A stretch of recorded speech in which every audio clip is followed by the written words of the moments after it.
Hello seedlings, welcome back to my channel. It's Madison here, or Dandelion. I am so excited to be finally back filming videos and posting videos again. Had some personal stuff going on that kept me away for a while, but I'm back and I'm here. And thank you so much for 6,000 subscribers. I just recently, I think about a week or two ago, hit 6,000 subscribers. So thank you so much to every single one of you for supporting my channel and hitting that subscribe button. It helps me so much create more content and put more work into this channel that we've created. So thank you so much for the support. It really means so much to me. And if you really like my channel and you want a little bit of extra access to my content, special perks, and you want to show me a little bit of support, you can hit that join button below this video to become a member of my channel. Like I said, that gets you access to exclusive members only perks. So access to videos 24 hours before anybody else, get to vote in members only polls where you decide what video I make next, and you get loyalty badges, member badges, so everyone can see when you comment on a video or chat in a live stream that you're a member of my channel. So if that interests you, hit that join button. If you don't want to make the commitment to be a member but you still want to support my channel, send $1 or $2, hit that thanks button just to send me a little bit of support and help me keep making content here on YouTube. Every single little bit of support is so appreciated. So today's video is going to be about a highly requested topic. This is a question that I get asked all the time, not just here on YouTube, but across all my social medias and even in face-to-face real-life interactions. People are constantly asking me this. And that question is, do you need spiritual tools to perform spiritual work? Do you need all these tools that you see advertised? Do you need all these tools that you see behind me? Do you need all these tools that people show off and people are excited about? Do you need every single tool? Do you just need some of them? So basically, do I have to spend all this money and time searching for all these tools? Can I practice spiritual work without them? So that's the question we're going to be exploring today. The short answer is no. You don't need all these tools. You don't need any tools to practice spiritual work. You can do spiritual work, witchcraft, spell casting, any kind of spiritual energetic work with just you. You don't need anything else special. Good boy. But obviously, the video is longer than just no, so we're gonna break that down a little bit, talk about why we use tools, what we use tools for, why you don't need them, or why you would need them. So we're going to talk about everything having to do with this topic. But the short answer is no. So if we don't need tools, why do we have them? So there are a lot of reasons, of course, but the first one that most immediately comes to mind is they help us with our spiritual work. So yes, we don't need them. Yes, we can do spiritual work, magic, without them, but having them adds a little bit of extra power and oomph to our spell casting or to our ritual or whatever spiritual practice we're doing. And they help us as well by having something physical to represent the energetic working that we're doing, no matter what kind of energetic working it is. So a very simple example, if you're doing a cord cutting spell and you don't have any tools at all, but you want to be able to do it, you can do the cord cutting spell simply through visualization with your own mind. You don't need any physical objects. But if you had 2 candles, a string, something to light the candles with, then you would have physical, tangible objects to represent what you are doing energetically. So no matter what, you're always doing what you're doing energetically, but having something physical, something tangible in this material world to represent that energetic thing that you're doing adds a little bit of power to it and can sometimes help us because we are energetic beings in a physical body. Sometimes having these physical items helps us to believe that what we're doing energetically is real and really put our all into it and have a better outcome because the physical thing helped us to feel like, okay, I am doing this energetic thing because I can see and sense with all my 5 senses what this physical thing is in front of me that represents the energetic thing. Does that make sense? Another reason why we have tools, and this is specifically for Wiccan people, so if you are Wiccan like me, you'll know that tools represent either god or goddess. So if you look at my altar behind me, and if you want to check out my full altar space tour, my spiritual space tour, that was linked down below and above. That's on my channel. My altar is separated God and goddess. So one side of my altar is goddess, that's this side, and then the other side is God. So the tools get placed on Wiccans' altars based on if they are seen as masculine or feminine. Every practicing Wiccan has their opinion on what each tool is, whether it's masculine or feminine, but most people will agree generally on which tool is masculine and which tool is feminine. Some examples that pretty much everybody's on the same page with are the cauldron is always viewed as a feminine tool. This is because the cauldron represents the womb. It's a vessel for creation and destruction, just like women. So that's why that is seen as feminine. Versus the athame, which is almost always viewed by practitioners as masculine. And this is because of its shape, but also because it directs energy, which is more of a masculine quality. So this is another reason why we have tools. If you're Wiccan, the tools represent God and goddess. So Wicca is all about, obviously there are different kinds of Wicca, but speaking generally about Wicca, there are some kinds of Wicca that only focus on goddess, but speaking generally about general Wiccan practice, it's about honoring God and goddess. So these are represented in the tools that we have on our altar. So this is another reason why a Wiccan might have a lot of tools, is because they all represent God or goddess. Another reason why we have physical tools and physical items for our spiritual work is to adorn our spiritual space.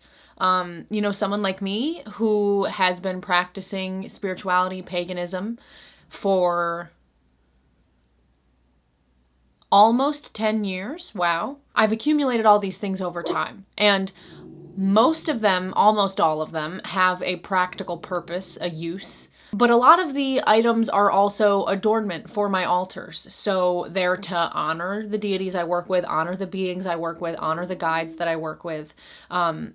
And all these items add up over time. So it's not like we're going out and purchasing every single item all at once and packing it all on.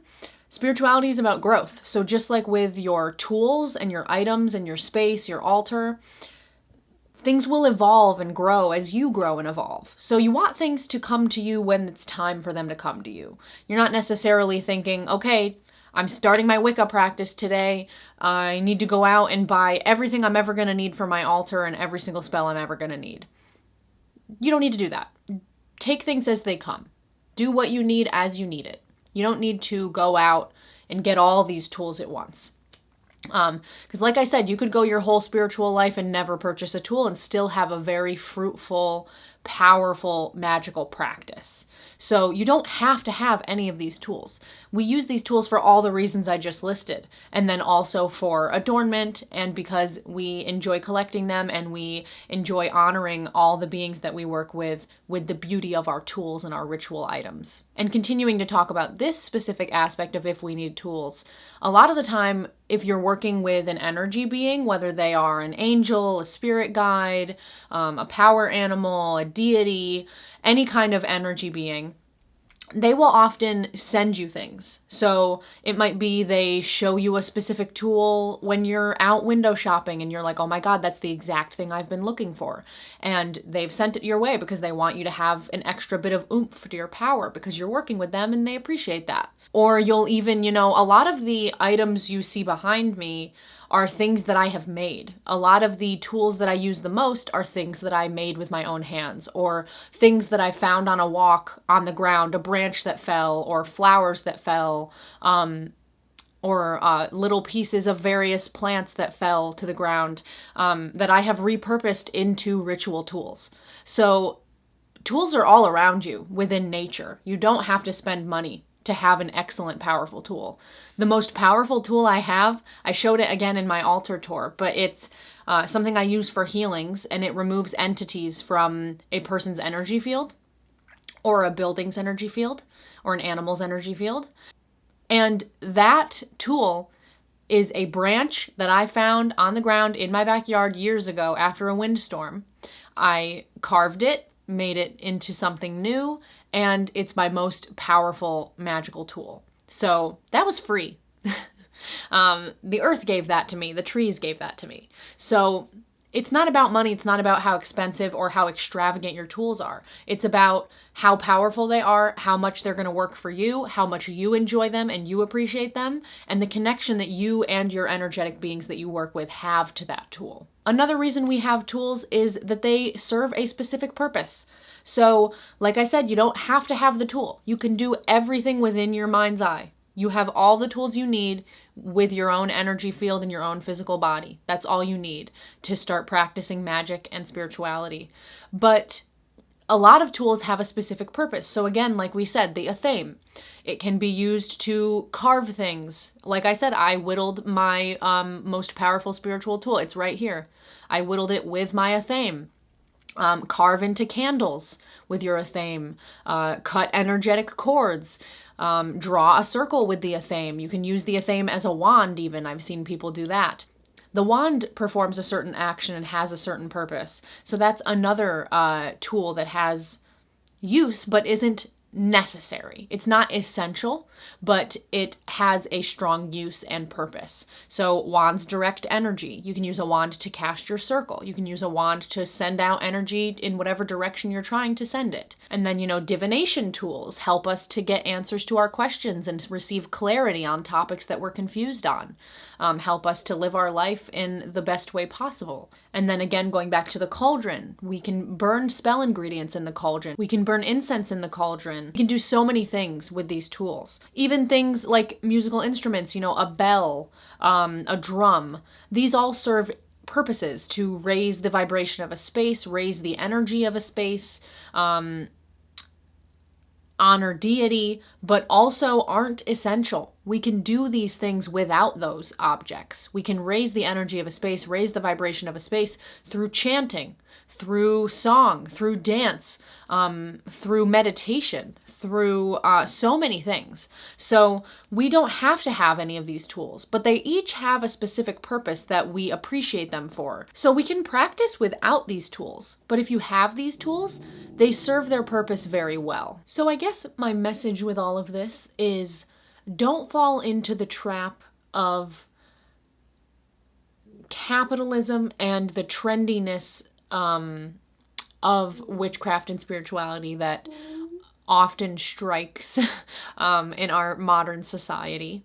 If you ever see something, advertised or someone's telling you, you need this to be able to do this, or you can't have a positive life or a high vibration without buying this or doing this program, that is a trap. That is a trick. There is no tool that you need that is more powerful than your own inner strength and power. Remember, you are an energetic being in a physical body. So this physical body is just what you're vibing with right now. So remember, you're an energetic being. You are made of energy. You are energy. So all you need to do to manipulate energy or to practice spiritual work, practice working with energy, is do it. All you need is yourself. You have the ability without anything else. All the reasons I listed before are why we do have tools and why we use tools, why we like tools, why we purchase tools, why we make tools. So I would say, since we're not going out and purchasing every single tool that we can find, usually what I go by, and I know looking behind me, you're like, okay, gal, you have every tool that's ever been created. I don't. But again, I've accumulated all of these things over years and years and years of practice. And again, a lot of them are things that I created for free. The rule I go by for myself with purchasing things, because I think we all can get overwhelmed by all the fun, shiny stuff and think we need it all or want it all. What I go by generally is, will I use this? When will I use it? What will I use it for? And is this an area of study that I focus on so I will be using it? Because sometimes with all these tools, if you're just buying tools because you think they're the essentials and you need them, or because everybody has this one tool, or because you saw this one tool advertised and it really excited you, it's important to ask yourself all these questions, because these questions will help you to know what you'll get out of having that tool, how much you'll use it, if it's worth your money. For me, and as you go through your spiritual practice, if you're more experienced, you definitely already know this, but you find what you're naturally into, what you have a natural affinity for, what you have natural abilities for, and you can lean into that and lean away from other things. So this can save you from buying tools that you're never going to use much, or tools that you just won't get a lot of mileage out of, and keep you focused on things that you will use a lot and that will help you. So if you are wanting to get tools, for me, I'm not super into a lot of the spiritual work that most people are into.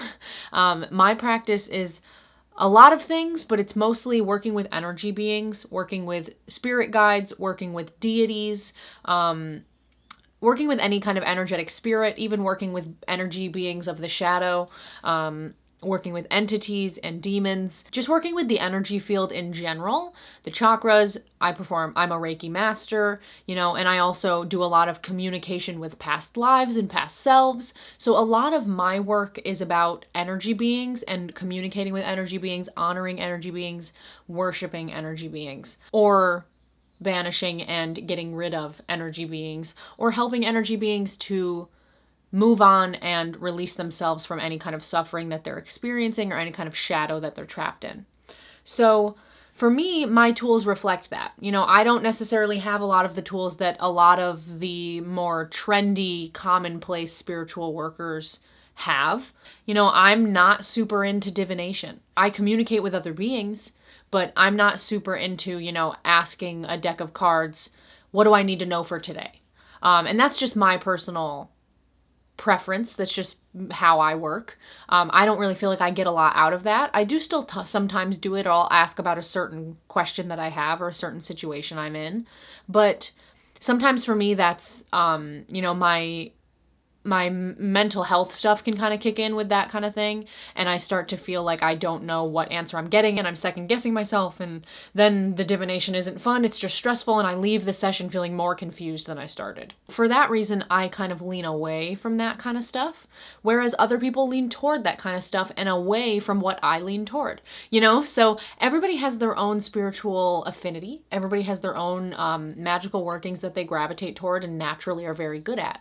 So find those things for yourself, and if you already know those things for yourself, then you can know, okay, I want to focus on saving up for this specific tool that I really want that'll help me with this. Or, I don't need any of these tools, even though I'm sometimes tempted by how beautiful they are or how trendy they are, because I'm not going to use them. So, if you have that awareness of your own practice, then you have a much easier time in the minefield of spiritual tools, shopping for spiritual tools. And in connection to the question, do I need spiritual tools to practice spirituality? People often will then ask, okay, so if I don't need any tools, then how do I practice spiritual work without any tools? And the answer to that is basically, you just do it. I've talked about this in videos before when I answer people's questions and talk about different topics. I feel like this comes up a lot. But people often think, I honestly feel like it's because of media and also Christian propaganda, which I guess is media. People think that magical workings and spiritual work, spell work, spell casting, witchcraft, any kind of paganism has a lot of sparks and electricity and craziness, and people expect it to look how it looks like in the movies and TV shows. And only once you are practicing, and if you are someone who is very well practiced, you know that none of this is true, and it's just a whole lot of stereotyping and embellishment that spills over from media and things. So when I say you just do it, I literally mean you just do it. You want to pray? Pray. You want to do a spell? Speak the spell aloud, or visualize the spell in your mind and then say, so mote it be. You want to call on a deity? Call on them. Out loud or in your mind, say, I call on to be in my space with me. Please be present. You've done it.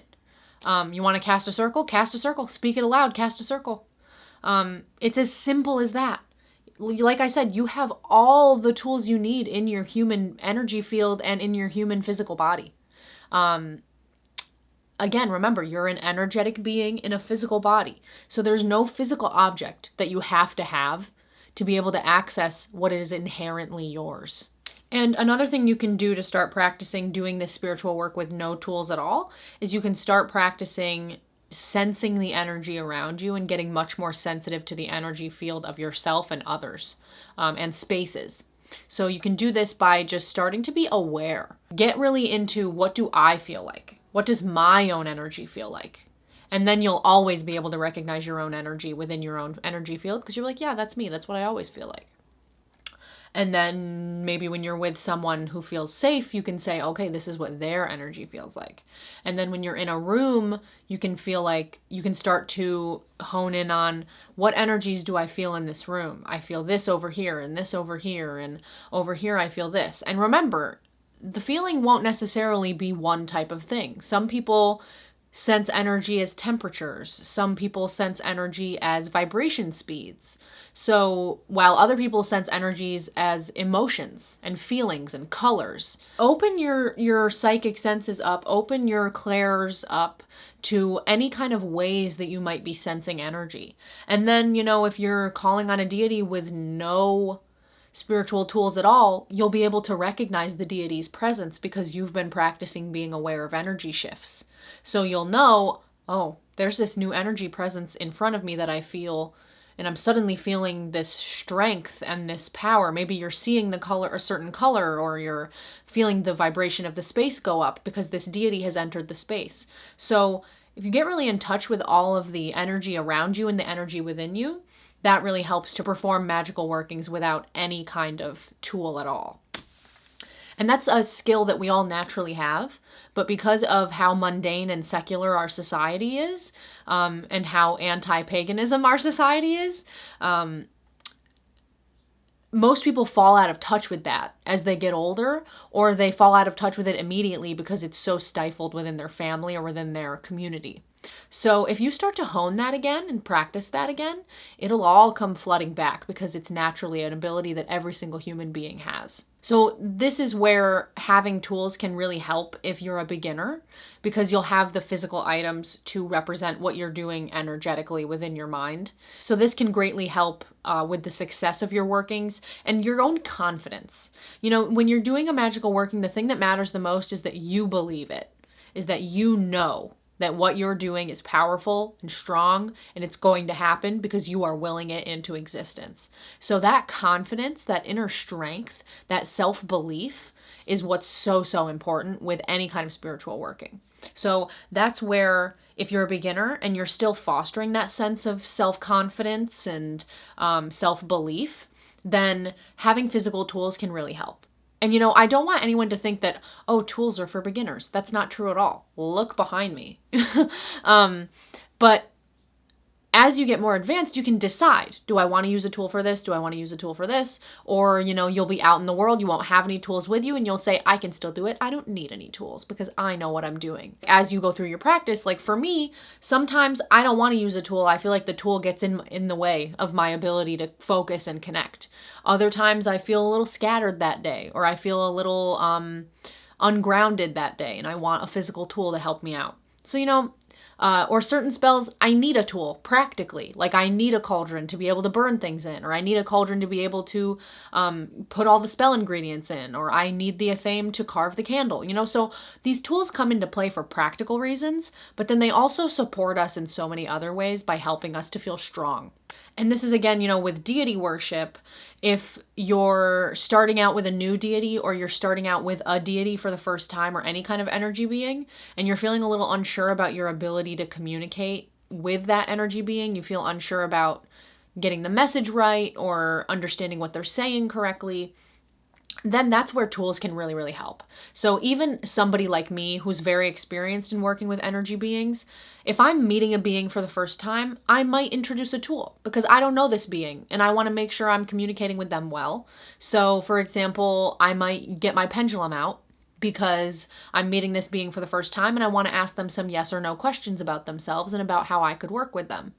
So you can use that for yourself also. You're starting to work with a deity, get out your favorite form of divination, get out a candle, light the candle, and use the flame for divination. Ask, what is yes? And the flame will do one thing. What is no? The flame will do another thing. And then ask your questions.